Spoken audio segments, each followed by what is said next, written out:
Welcome. In front of me I have HTC Desire 20 Plus, and today I'll show you how you can activate Hey Google.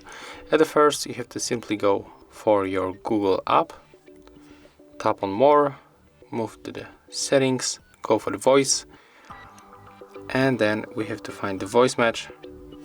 As you can see right now, this option is disabled because you have to activate Google Assistant right here in the settings.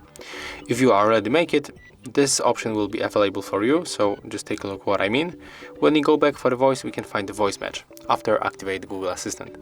Next we have to tap on the switcher, click next, tap right here, agree, and in my case Hey Google is ready, but in your case you will get the circle like that, and you have to say OK Google for 4 times.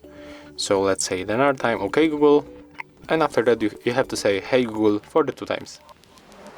Hey Google, and the last one, Hey Google.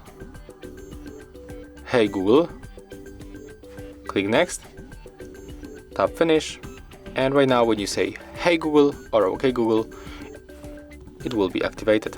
So if you find this video helpful, remember to have a like, comment and subscribe to our channel.